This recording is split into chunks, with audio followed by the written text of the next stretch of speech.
O sangrento incidente que você está prestes a ouvir não é adequado para pessoas sensíveis. É talvez um dos atos de sofrimento mais sádicos e impiedosos que foram perpetrados ao longo da história no mundo.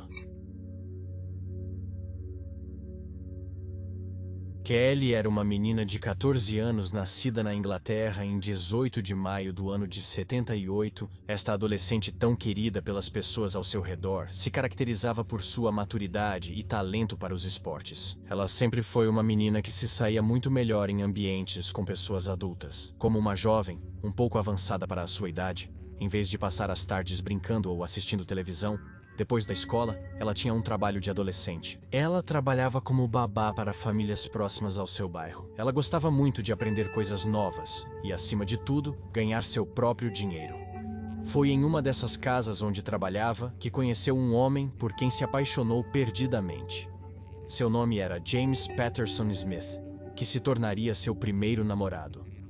Na noite em que se viram pela primeira vez, ele a acompanhou quase até sua casa.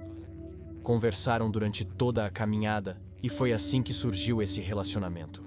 Mas este namoro, mais do que se desenhar como o primeiro amor juvenil e romântico ideal, era extremamente repulsivo. A enorme diferença de idade tornava isso um crime. Ele, com mais de 40 anos já cheirando a naftalina, e ela com escassos 14 anos, ambos sabiam que o que estavam fazendo era errado.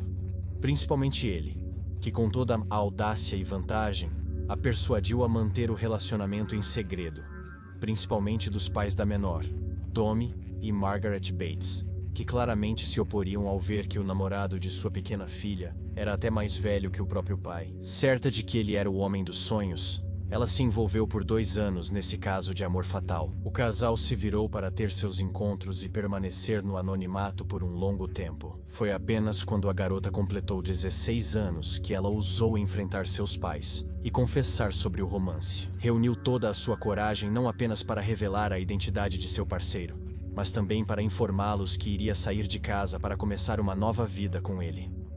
Annie fez suas malas e saiu de casa cheia de ilusão e irrevogavelmente apaixonada por Smith.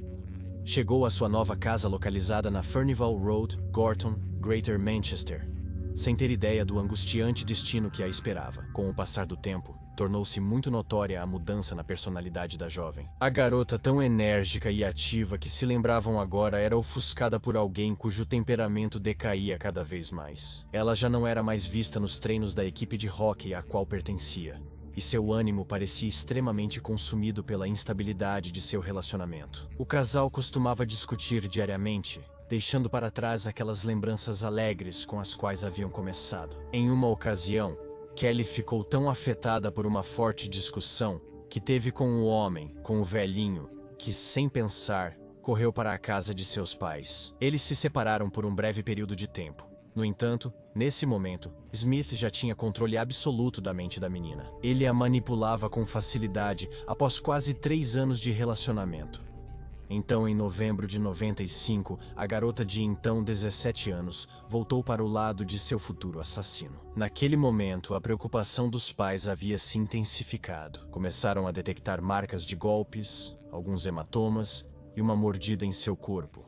Mas ela explicou que eram apenas acidentes domésticos. Ela assegurou que tudo estava bem e continuou morando na Furnival Road. O passar dos dias não aliviava o receio de que algo ocorria com ela. Pelo contrário, seu afastamento começou a se tornar mais evidente e em dezembro de 95 soube-se que ela havia renunciado ao seu trabalho. Ela já não era mais vista visitando a casa de seus pais e raramente atendia suas ligações. Quando o fazia, era cortante e evasiva, como se estivesse sendo vigiada ou ameaçada. Em busca de respostas, um dos irmãos de Bates bateu na porta do casal, mas só recebeu negativas de Smith, que disse que ela não estava em casa.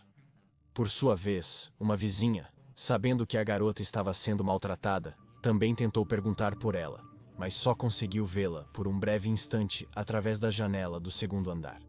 Ninguém conseguia entender o motivo de tanta ausência. No entanto, por estar sob aquele teto por vontade própria, não havia muito espaço para que ela pudesse ser ajudada. No início de março, Tommy e Margaret Bates tiveram supostas notícias de sua filha. Por motivo de aniversário, alguns cartões de felicitações haviam chegado à sua porta. Ao lê-las, o casal pôde notar certas anomalias, pois a forma de expressão registrada nas folhas não era precisamente o vocabulário de Kelly, muito menos sua letra. Eles desconheciam completamente a angustiante realidade que a garota de 17 anos estava sofrendo naquele momento. Dentro da casa do casal disfuncional, vivia-se o pior dos infernos. Durante aproximadamente um mês, James Patterson Smith se deixou vencer por seus demônios mais sombrios, torturando sem piedade sua namorada, causando-lhe uma angústia interminável. O abuso, no entanto, havia começado anos atrás, manipulando-a e aproveitando-se dela. Agora, à sua mercê, deixou-a sem comida e água para enfraquecê-la aos poucos. Quando finalmente conseguiu, começou a maltratá-la fisicamente. Então Kelly, apesar de estar desnutrida e desidratada, tentou correr para a saída. Mas essa tentativa falha de fuga levou-a a sofrer as dolorosas consequências. O torturador amarrou seu cabelo a um aquecedor, passou uma corda em volta do seu pescoço e colocou uma meia na sua boca. Ele a queimou com um ferro de passar e apagou seus cigarros em sua pele. Era uma cena de partir o coração. Kelly sem forças, derramando lágrimas de desespero, silenciada por golpes e submetida a múltiplas feridas causadas por facas, garfos e tesouras. Os cortes eram superficiais para mantê-la viva, com o único propósito de continuar a torturá-la. Ela apenas ansiava pela morte, mas em vez disso recebeu 2 golpes com grande força, um em cada mão, quebrando os pulsos. Como se não fosse suficiente, Smith pegou-a pelo queixo e abriu a boca para cortá-la por dentro. Era um mar vermelho sem fim. Mas talvez o mais sádico para a garota foi a mutilação de parte de seu corpo, bem como a remoção de seus olhos, sofrida em carne viva. A morte veio para ter piedade dela no dia 16 de abril de 96. Mas não foi por causa dos golpes brutais que recebeu, mas por afogamento. Patterson a colocou em uma banheira, submergindo sua cabeça com as mãos. A água chegou aos pulmões, causando-lhe finalmente o descanso eterno que tanto havia ansiado nas últimas 4 semanas. Posteriormente, foi o próprio criminoso que se apresentou na delegacia, denunciando que acidentalmente havia tirado a vida de sua namorada. Ele criou uma falsa cena de suposta discussão entre eles, assegurando que a mulher havia escorregado no meio do caos. Rapidamente, a polícia foi à residência do culpado. O que eles encontraram perseguiria sua mente, roubando-lhe a tranquilidade. O corpo de Kelly, sem roupas e grotescamente desfigurado, chocou completamente as autoridades. Eles não acreditavam no que jazia diante deles. Um mar vermelho por toda a casa, tufos de cabelo nos cantos e a sinistra sensação do imenso sofrimento induzido dentro daquelas paredes. Logo, levaram para trás das grades o principal e único suspeito. A família da vítima foi notificada e chamada para reconhecer o cadáver. E perceberam o que tanto temiam, pois finalmente se tornou realidade. O namorado de sua filha havia tirado a vida dela. A autópsia revelou mais de 150 lesões em todo o corpo da vítima, incluindo contusões, feridas, queimaduras, fraturas e amputações. Foi determinado que seus olhos haviam sido arrancados, não menos de 5 dias, e não mais de 3 semanas antes de sua morte, de acordo com dados fornecidos pelo patologista. Todos os envolvidos na resolução deste terrível assassinato concordavam que sua morte havia sido um final misericordioso para seu tormento. Mas quem era essa besta capaz de tal atrocidade? James era um homem desempregado, mas com uma fachada de pessoa amigável e boa. Seus conhecidos não tinham a menor ideia de que por trás dessa máscara se escondia um verdadeiro monstro. No entanto, ao ser investigado, todas as atrocidades cometidas por ele vieram à tona. Uma pessoa violenta com um histórico de abuso doméstico extremamente alarmante. Ele foi casado por 10 anos com uma mulher da qual se divorciou no ano de 80 por abuso físico. Foi a partir daí que surgiram seus primeiros indícios de ser abusivo.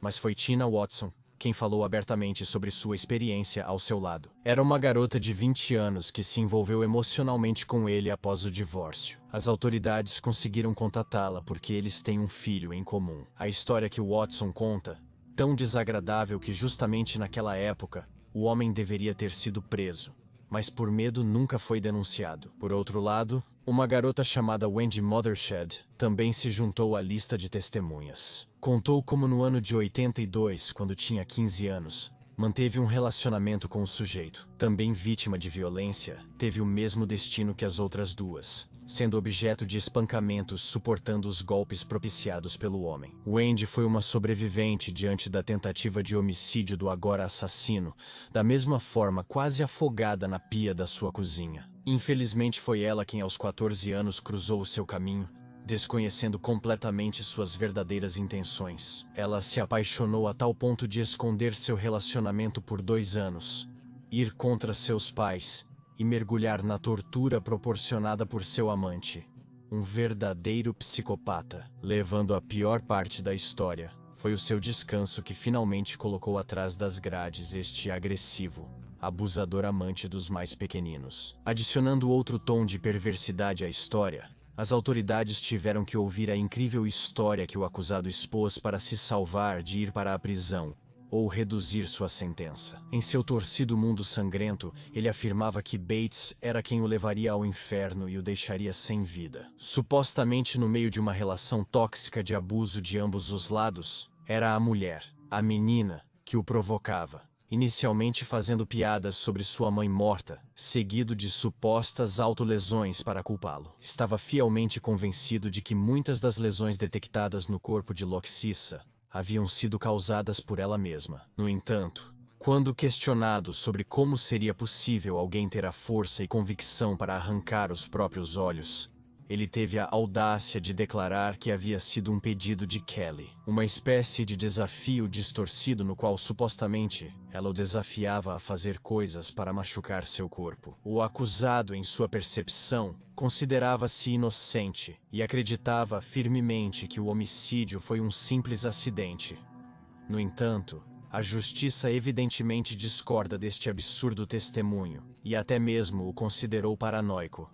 Isso porque ele foi submetido a um teste psiquiátrico por Gillian Mazzei, especialista no assunto. Os resultados foram apresentados no tribunal, apontando-o como uma pessoa com um severo transtorno paranoico e ciúmes mórbidos, garantindo que a mente do sujeito vivia em uma realidade distorcida. Levou apenas 1 hora no Tribunal da Coroa de Manchester para declará-lo culpado pelo assassinato de Kelly Anne Bates. O réu, então com 49 anos, foi condenado à prisão perpétua, com um mínimo de 20 anos a cumprir, antes que por algum motivo pudesse recorrer à liberdade condicional. Infelizmente, a família da mulher falecida não pôde fazer muito mais além de aconselhá-la a deixar o parceiro, pois, após várias tentativas em serviços sociais, só receberam negativas ao considerar Kelly como maior de idade, já que ela tinha 16 anos. Mesmo em uma ocasião, a mãe foi à delegacia para denunciar as agressões, mas como a vítima não se apresentou,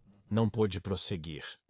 Este caso está cheio de atos desumanos que foram mostrados sem censura no tribunal. Não apenas a família ficou altamente afetada, mas todos os envolvidos no julgamento, que até tiveram que receber atenção psicológica para poder processar as imagens tão desagradáveis que tiveram que analisar uma a uma. Mas se você gostou deste vídeo, não se esqueça de me seguir nas minhas redes sociais. E se você tem alguma história paranormal, que agora que estamos no mês do Halloween você gostaria que eu contasse, você pode me enviar para o meu e-mail, que é e-mail@ppmisterio.com.mx, ou se não, envie-me por inbox ou pelo Instagram.